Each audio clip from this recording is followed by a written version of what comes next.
नमस्कार, स्वागत है आप सभी का खबर झारखंड में। मैं आपके साथ निकिता कश्यप। बुलेटिन की शुरुआत करते हैं। झारखंड सरकार ने जल संसाधन और अल्पसंख्यक कल्याण मंत्री हफीजुल हसन की तबीयत आज अचानक से बिगड़ गई और जिसके बाद उन्हें रांची के स्थित पारस अस्पताल में भर्ती कराया गया। आपको बताते चले कि जानकारी मिलते ही राज्य के कई मंत्री अस्पताल पहुंचे और जहां उनका हालचाल भी जाना। गौरतलब है कि मंत्री हफीजुल हसन की तबीयत पहले से ही नाजुक थी, तो वहीं इस साल जून में दिल्ली में उनका हार्ट का ऑपरेशन भी हुआ था। आपको बता दें कि ऑपरेशन के बाद डॉक्टरों ने उन्हें पूरे आराम की सलाह दी थी, लेकिन इसके बावजूद वे लगातार सक्रिय रहे और विधानसभा सत्र में भी मौजूद थे। अस्पताल के सूत्रों के मुताबिक फिलहाल उनकी स्थिति स्थिर है और डॉक्टरों की देखरेख में निगरानी लगातार जारी है। आपको बताते चले कि मंत्री को फिलहाल आईसीयू में रखा गया है या नहीं, इस पर कोई भी आधिकारिक बयान अभी सामने नहीं आया है, लेकिन स्थिति पर सरकार की कड़ी नजर बनी हुई है। तो वहीं झारखंड की राजनीति में अहम भूमिका निभाने वाले मंत्री की सेहत को लेकर समर्थकों में भी चिंता का माहौल देखने को मिल रहा है। और जहां मंत्री हफीजुल की तबीयत अचानक से बिगड़ गई और जहां पर उन्हें अस्पताल में भर्ती कराया गया।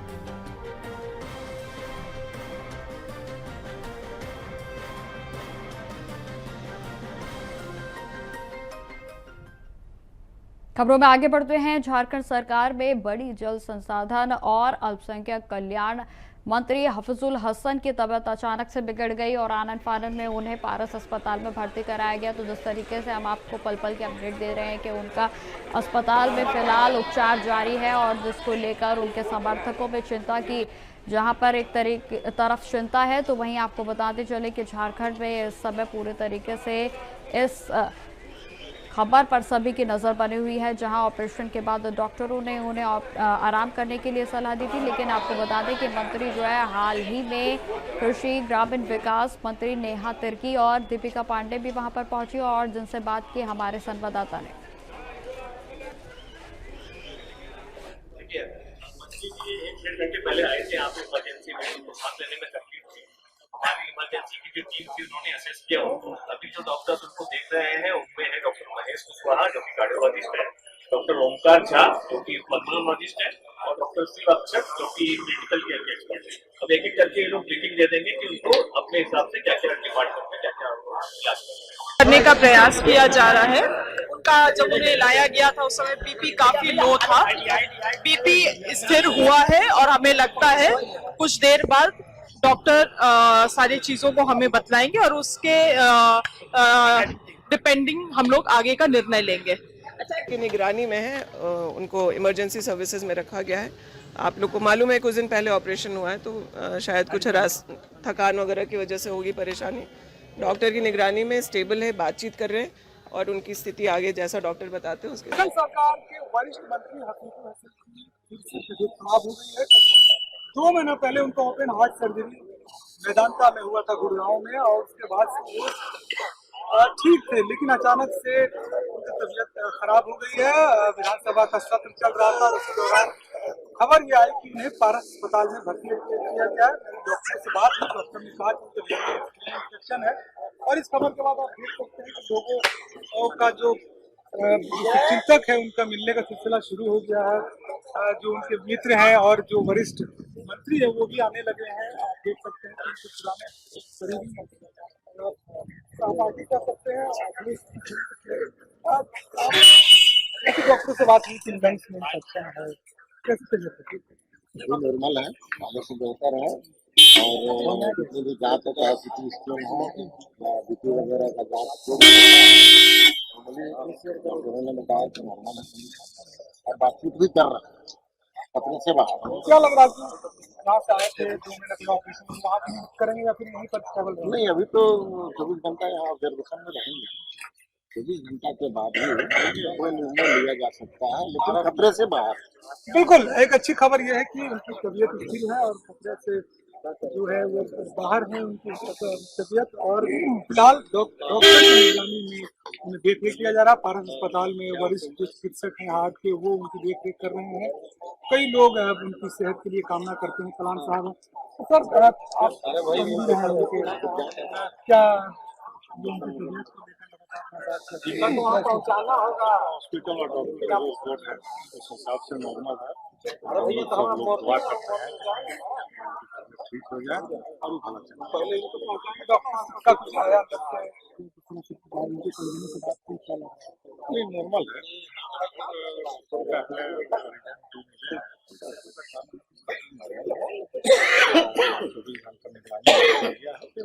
अभी 2 महीना पहले भी गया था तो ओपन हार्ट सब चीज से बातचीत हो रही थी, बीच में आप लोग मुलाकात हुए थे। बहुत बढ़िया, उस दिन विधानसभा में हम लोग साथ में बहुत अच्छा बातचीत हुई। खबरों में आगे बढ़ते हैं। झारखंड के स्वास्थ्य मंत्री इरफान अंसारी और मंत्री संजय यादव आज जमशेदपुर पहुंचे और जहां दोनों नेताओं ने पूर्व शिक्षा मंत्री स्वर्गीय रामदास सोरेन के परिजनों से मुलाकात की और उनके साथ बिताए लम्हों को भी याद किया। लेकिन आपको बता दें कि सुर्खियों में रहा कि इरफान अंसारी का रिम्स 2 को लेकर बदला हुआ रुख। जी हां, मंत्री ने साफ कह दिया है कि अगर आदिवासी समाज का सेंटिमेंट इससे जुड़ा हुआ है कि वे नहीं चाहते तो नगरी में रिम्स 2 नहीं बनेगा। अगर बीजेपी चाहती है कि नहीं बने तो नहीं बनेगा।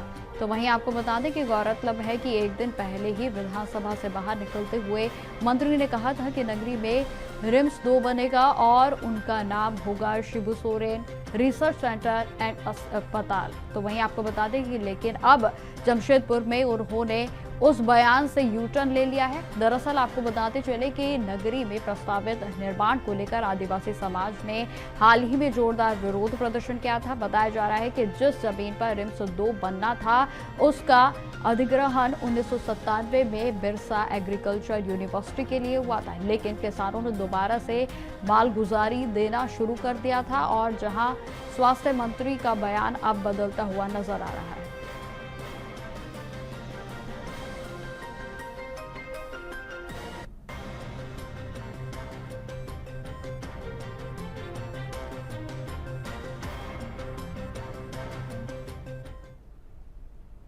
खबरों में आगे बढ़ते हैं। अब खबर जमशेदपुर से है, जहां पर कदमा थाना क्षेत्र में पुलिस ने एक संगठित टेम्पो चोर गिरोह का भंडाफोड़ किया है। आपको बताते चले कि पुलिस ने 3 आरोपियों को गिरफ्तार कर उनके पास से 7 टेम्पो और आरसी कार्ड के साथ साथ भारी मात्रा में पार्ट्स को भी जब्त किया है। बताते चले कि कदमा थाना क्षेत्र में दर्ज एक टेम्पो चोरी की शिकायत के बाद पुलिस ने गंभीरता से जांच शुरू कर दी और जिसमें कि सिटी एसपी कुमार शिवाशीष ने के निर्देश पर एक विशेष टीम का गठन किया गया था और जिसमें कि टीम ने गुप्त सूचना के आधार पर छापेमारी कर मोहम्मद रईस के साथ साथ आपको बता दें कि असगर को भी गिरफ्तार किया और जहां पर जमशेद पुलिस को एक बड़ी कामयाबी इसमें हासिल हुई है।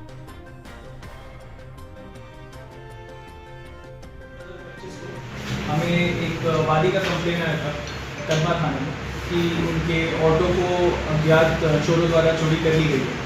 तो ये पिछले क्राइम मीटिंग में भी डिस्कस हुआ था कि ऑटो चोरी की घटनाएं थोड़ी बढ़ी थी शहर में।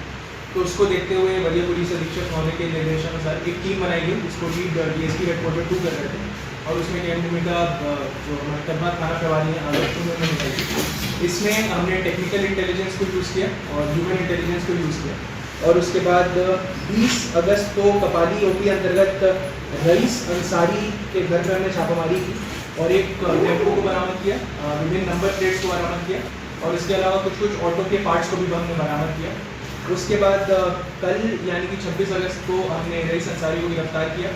उनके निशानदेही पे हमने और ऑटो भी बरामद किए और उनसे पूछताछ के बाद हमें 2 और ऑटो चोरों की सूचना मिली जिसके ऊपर हमने और कार्रवाई की, उन दोनों को भी अरेस्ट किया है। तो टोटल 3 अरेस्टिंग हुई है। मोहम्मद रईस 40 वर्ष का है, ये कपाली का रहने वाला है। शौकत अली 27 वर्ष का कपाली का रहने वाला है और मोहम्मद असगर उर्फ लारिया ये भी आज़ाद नगर का रहने वाला है। तो इसमें आपको ये बता दें कि ये जो 2 चोर थे ये रात में या शहर में घूम के एक ऑटो को चोरी करते थे। ये रईस अंसारी को ये ऑटो सौंप देते थे और उसके बाद वो उस पर कलर लगाता था, उसके पार्ट्स को चेंज करता था, गाड़ी नंबर चेंज करता था और ग्राहकों को 70-80 हज़ार रुपये में बेच देता था। तो इससे हमने टोटल इनसे 7 ऑटो हमने बरामद किए हैं, 16 नंबर प्लेट बरामद हुए हैं, 2 आरसी कार्ड और टेम्पो का गियर चेम्बर जैक ब्लॉक बहुत सारे ऑटो के छोटे छोटे पार्ट्स हमने बरामद किए हैं। खबरों में आगे बढ़ते हैं। शराब एक ऐसी लत है जिसमें सिर्फ बर्बादी है और अब खून भी। झारखंड सरकार ने राज्य भर में शराब की दुकानें को तो खोल दिया लेकिन ओवर रेटिंग और मनमानी ने हालात खतरनाक बना दिए हैं। जी आपको बता दें कि पुराने बीडीओ ऑफिस के पास अंग्रेजी शराब की दुकान पर बुधवार के रात करीब 9:30 बजे हंगामा और हिंसा हो गई, जहां पर ग्राहकों का आरोप है कि सेल्समैन तय दाम से ज्यादा पैसे वसूल रहा है, और जहां पर बहस हुई और फिर विवाद इतना बढ़ गया कि सेल्समैन ने शराब की बोतल फेंककर एक युवक को घायल कर दिया।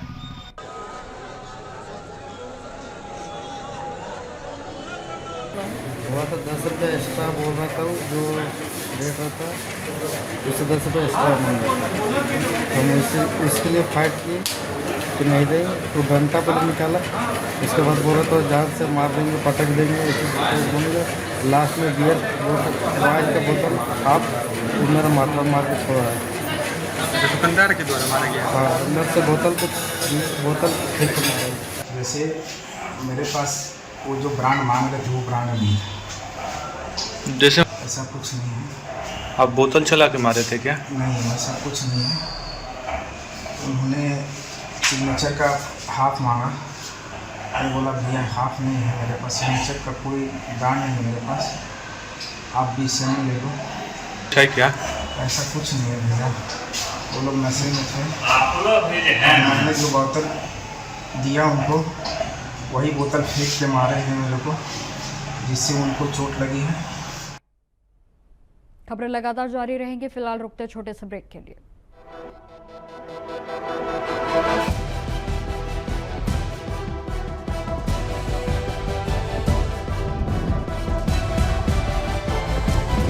इंडिया वॉइस, आपकी सोच, आपकी आवाज।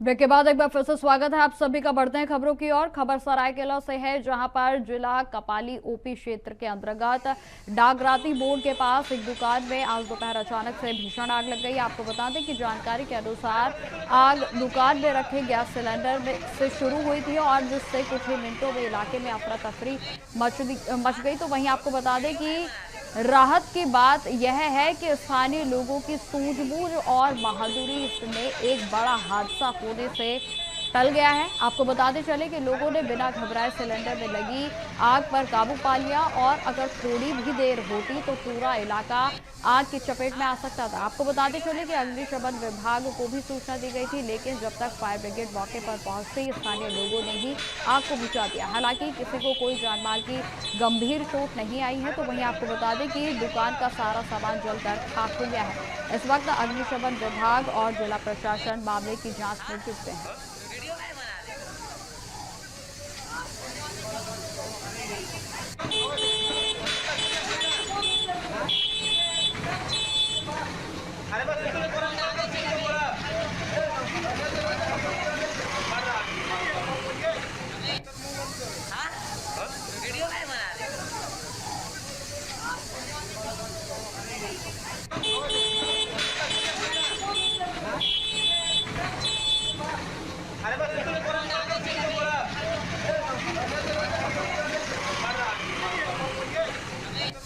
ये तस्वीरें हम आपको सरायकेला की दिखा रहे हैं, जहां पर आज दोपहर के समय एक बड़ा हादसा होने से टल गया है। आपको बताते चले कि दुकान में रखे एक गैस सिलेंडर में भीषण आग लग गई, और जहां पर आपको बता दें कि लोगों की सूझबूझ और समझदारी से लोगों ने इस आग को जो है बुझाया। तो वहीं आपको बताते चले कि मौके पर जब तक विभाग के लोग पहुंचते, अग्निशमन के लोग पहुंचते, तब तक आग को बुझा लिया गया था। तो तस्वीरों में साफ तौर पर आप देख सकते हैं कि गैस सिलेंडर में आग लगी हुई है, और जिससे आसपास का सारा जो रखा हुआ सामान था वो भी जलकर खाक हो गया। हालांकि आपको बता दें कि इस हादसे में किसी की जान माल की हानि नहीं हुई है, लेकिन आपको बता दें कि जिस तरीके की तस्वीरें सामने आ रही हैं, इसमें दुकान में रखा हुआ सारा सामान जलकर खाक हो गया है।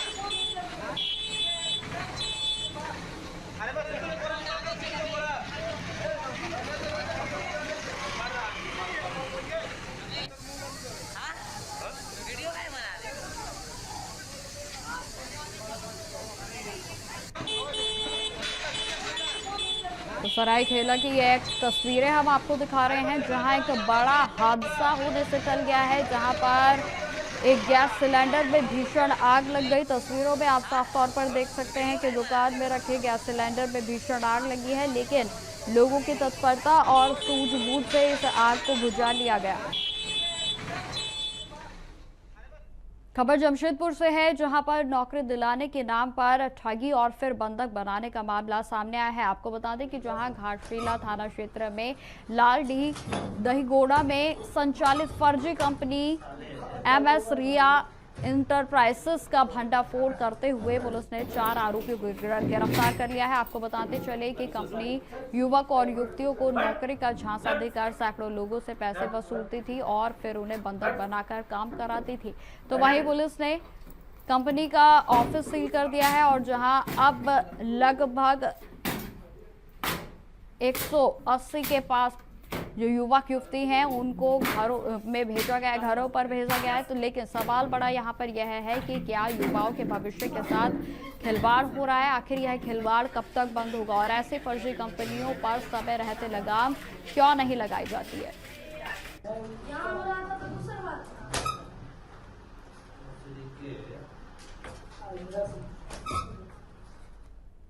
झारखंड में SSC और CGL की परीक्षा में धांधली के मामले में जांच अब वरिष्ठ अधिकारियों की विशेष जांच टीम को सौंप दी गई है। आपको बताते चले कि यह निर्णय DGP अनुराग गुप्ता के आदेश के बाद लिया गया और जिससे कि IPS के अधिकारियों की एक नई SIT का गठन किया गया है। आपको बताते चले कि SIT की कमान झारखंड के जगुआर के IG अनूप बिरथरे को दी गई है और जहां आपको बता दें कि इस टीम में CID भी जो है वो इसमें शामिल होंगे और जिसमें कि आपको बता दें कि DIG चंदन कुमार झा के साथ साथ SCRB के DIG YS रमेश भी शामिल उनको किया गया है और केस में अनुसंधान का नया प्रभार अब विशेष शाखा के SP हरदीप P जनार्दन को दिया गया। आपको बता दें कि इससे पहले भी जांच DGP रैंक के ही अधिकारियों के अधीन थी, लेकिन CID ने अब तक इस मामले में 13 आरोपियों के खिलाफ चार्जशीट को दाखिल किया है। आपको बताते चले कि हाईकोर्ट ने CGL परीक्षा घोटाले को लेकर दाखिल जनहित की याचिका की सुनवाई के दौरान इसमें CID और DSP के शपथ पत्र का असंतोष जताते हुए जो अदालत है उसमें वरिष्ठ अधिकारियों को SIT गठित करने के निर्देश दिए थे और इसके बाद पुलिस ने मुख्यालय में तुरंत कार्रवाई करते हुए नई SIT का गठन किया है।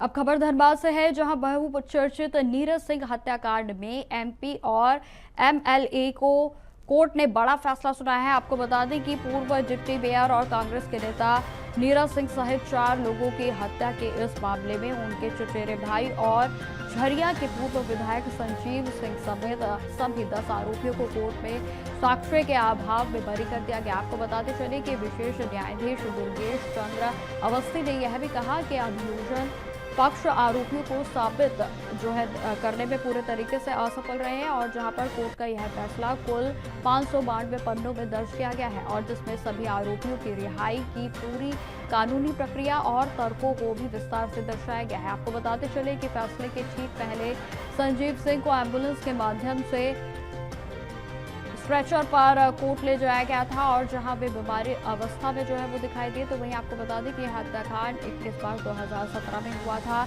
और जिसमें नीरज सिंह और उनके PA अशोक यादव के साथ साथ बॉडीगार्ड मुन्ना तिवारी और ड्राइवर भी शामिल थे, जिसमें कि आपको बता दें कि इस मामले में कुल 12 लोगों को इनके खिलाफ चार्जशीट को दायर किया गया था और जिसमें से 10 आरोपी इस केस से अब पूरे तरीके से बरी हो चुके हैं।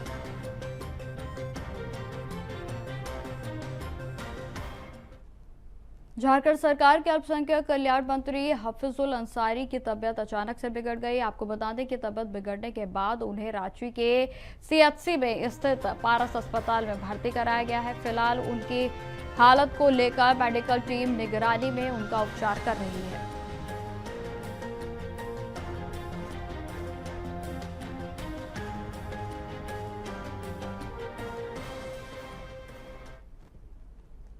तो फिलहाल मेरे साथ इस बुलेटिन में इतना ही। देश दुनिया की तमाम खबरों की जानकारी के लिए बने रहें हमारे साथ। नमस्कार।